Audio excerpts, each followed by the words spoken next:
எடாரி இப்படி ஒரு கேள்வி கேட்குறேன். யாராவது நண்பர்கள் போயிட்டு போனா தருவாங்க.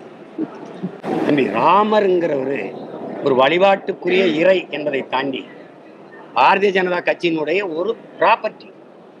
அவர் தான் இந்த கட்சியின் தலைவர், பிள்ளையார் பொதுச் செயலாளர். இதுதான் பாரதிய ஜனதா. இதுல ஜே.பி. நட்டா தலைவர், இவர் பொதுச் செயலாளர். நீ கருதாத. ராமருங்கிறவரு இறைவன் அல்ல, கடவுள் அல்ல, கட்சியின் தலைவர். பிள்ளையார் வந்து அவங்களுக்கு பொதுச் செயலாளர். இல்லைன்னு சொல்ல சொல்லு. ஆமாவா இல்லையா? ஆபாச படங்கள் பார்ப்பது பதிவிறக்கம் செய்து பார்க்க குற்றம் அல்ல அப்படின்னு நீதிமன்றம் பாக்குறாங்க. பாராளுமன்றத்தில் சட்டமன்றத்தில் உறுப்பினர்களே பாக்குறாங்க. பாவம், மக்கள் பார்த்து போட்டுன்னு சொல்லி பாக்குறாங்களா இல்லையா? கர்நாடகால பார்த்தாங்கல்ல, பல சட்டசபைகள்ல பல இடங்கள்ல அப்படி ஒருத்தர் பாக்குறத அதை பார்த்த நீதிபதிகள் வெறுப்புல நீங்களும் பார்த்துட்டு போங்கடான்னு சொல்லியிருக்கலாம்.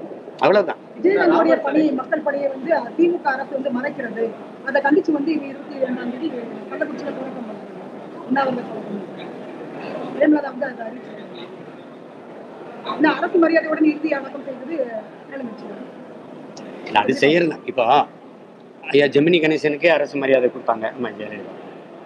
விஜயகாந்துங்கிறவரு ஒரு நடிகர் மட்டும் இல்லாத போராடி ஒரு அரசியல் கட்சியை தொடங்கி குறுகிய காலத்தில் எதிர்கட்சி தலைவராக இருந்து 5 ஆண்டுகள் பணி செய்தார். அதுக்கு கொடுக்க வேண்டிய மரியாதை தானே.